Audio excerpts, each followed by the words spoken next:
More casualties were recorded in the blast that ripped through Gaza City Hospital on Tuesday, with Israeli and Palestinian officials blaming each other over the incident that ignited protests in the West Bank and around the Middle East.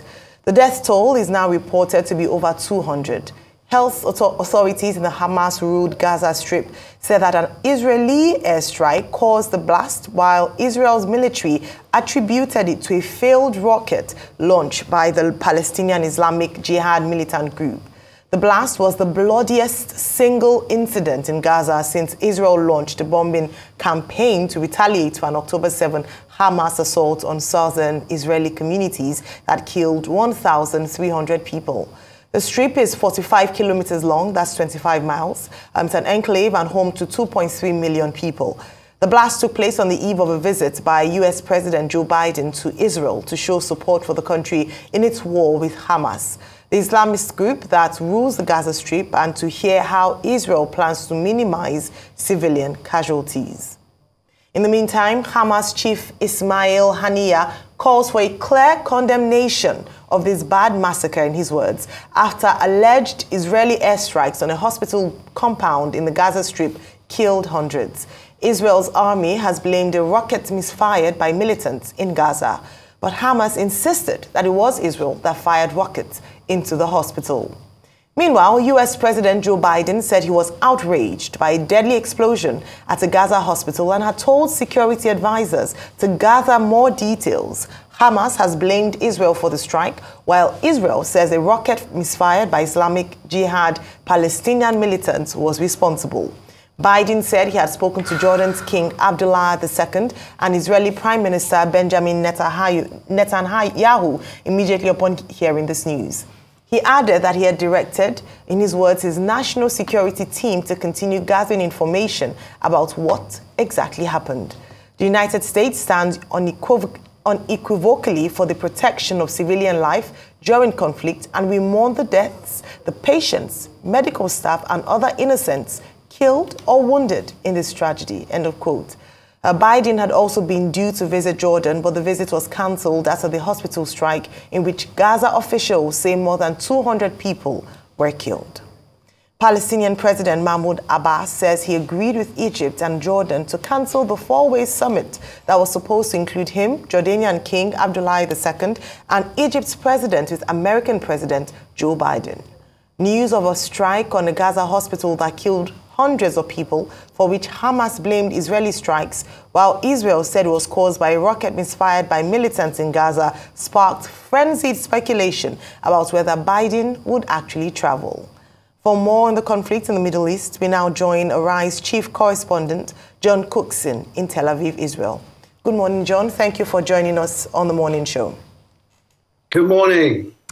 All right, so, John, I've just given a background as to what's happened, the unfortunate incident with the bombing of the hospital in Gaza and the, shall I say, throwing of blames back and forth, Israel, and saying, no, it's a jihadi group, extremist group, and no side taking responsibility. Joe Biden's visit later on today, the cancellation of his meeting with Jordanian representatives and some Arab leaders. This update has changed quite significantly, perhaps his conversations with both parties in Israel and in Jordan. What do you think America's position with regards to who fired that rocket, killing 200, many of whom were women and children? Yes, well, President Biden arrives here in just a few minutes, and he'll go straight into a meeting here in Tel Aviv with Benjamin Netanyahu and Netanyahu's war cabinet, as this war of words continues as to who was responsible for this explosion at the Al-Ahli hospital, a hospital where 4,000 Palestinians were seeking sanctuary. They thought it was a safe place. The hospital is linked to the Anglican Church in England.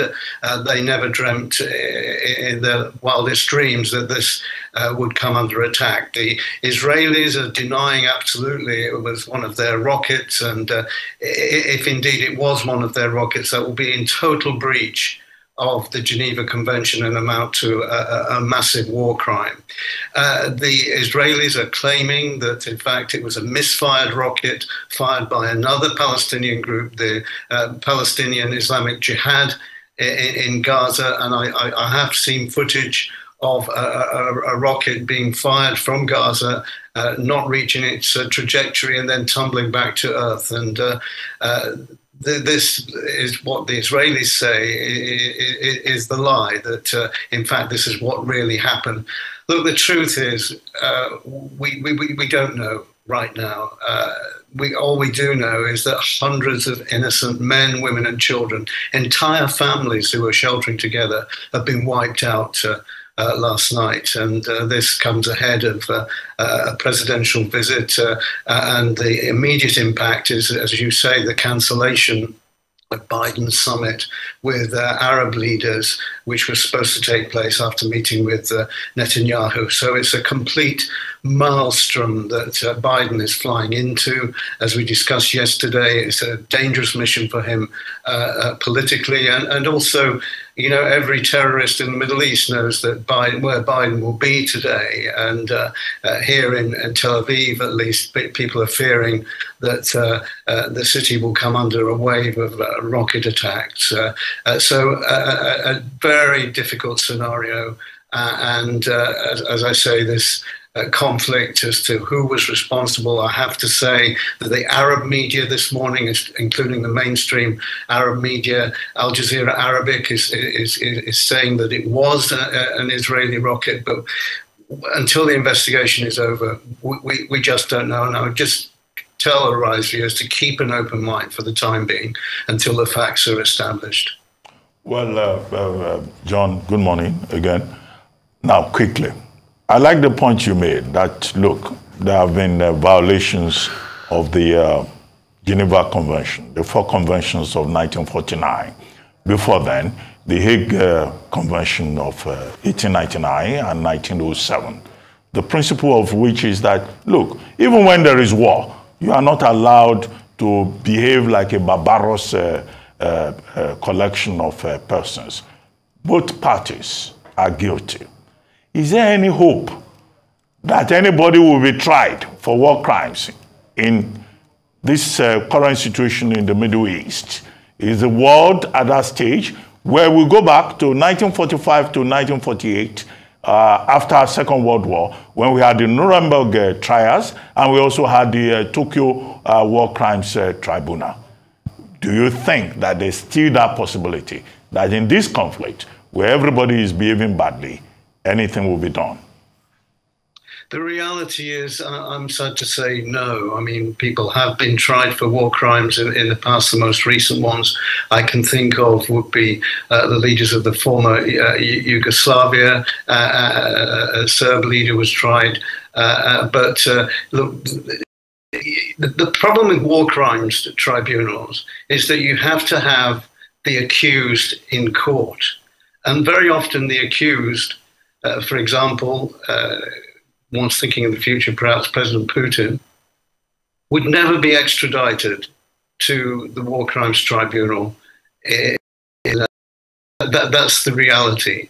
And some nations are not signatories to the various conventions relating to war crimes. So that's the problem that the world has. And the harsh reality is that I can't think of any Israeli leader that they may have been accused of war crimes in the past, but they've certainly never appeared in a war crimes tribunal. So that's the problem that we have, that you have to get the accused into court, and that's very, very difficult indeed.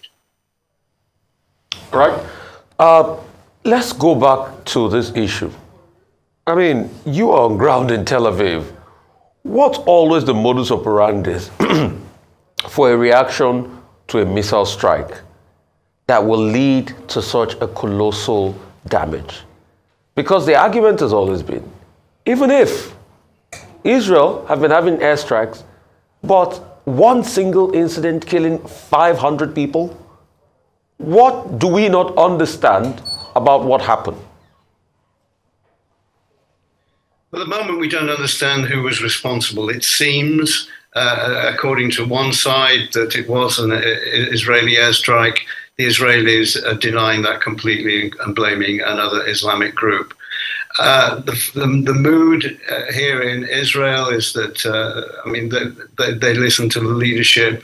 And I'm sure, I haven't spoken to many Israelis this morning yet, but I'm sure most Israelis believe the government side of what happened. But there'll be many other Israelis who keep a very open mind on this, because there's been a long history to this conflict going back decades, and statements put out by both sides, both Palestinian and Israeli, have proved to be totally untrue.